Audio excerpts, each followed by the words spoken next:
A man receives 2,580 per month as his salary.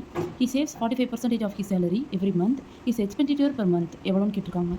அவர் வந்து 45% வந்து save பண்ணுறாரு அப்படின்னா அவருடைய எக்ஸ்பெண்டிச்சர் எவ்வளவா இருக்கும்? 55% இருக்கும். ஸோ 55% எவ்வளோ அப்படின்றத நம்ம கால்குலேட் பண்ணால் போதும். அவருடைய டோட்டல் சேலரி வந்து 100 எடுத்துக்குவோம். 2580 அதில் 55 எவ்வளவு?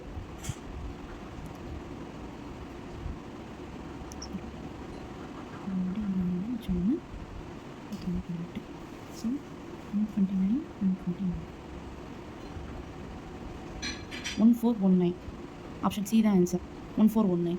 இதில் வந்து இந்த மாதிரி சம்ஸ் எல்லாம் நம்ம டேரெக்டாக எக்ஸ்பெண்டிச்சர் கேட்டிருக்காங்க அப்படின்னா நம்ம வந்து 55% டேரெக்டாக கண்டுபிடிச்சா போதும். நம்ம 45% எவ்வளோ அப்படின்றத கண்டுபிடிச்சிட்டு திருப்பி அகைன் வந்து அதை வந்து நம்ம டோட்டல் அமௌண்ட்லேருந்து மைனஸ் பண்ணிட்டு இருந்தோம் அப்படின்னா டைம் வேஸ்ட் தான் ஆகும். ஸோ முடிஞ்ச அளவு எவ்வளோக்கு எவ்வளோ சிம்பிளிஃபை பண்ண முடியுமோ அந்த அளவுக்கு நம்ம கொஸ்டினை ரீட் பண்ணும்போதே சிம்பிளிஃபை பண்ணிட்டு ஆன்சர் போடுறோம் அப்படின்னா நமக்கு வந்து அக்யூரேட்டாகவும் இருக்கும், டைம் கன்சியூமும் ஆகும்.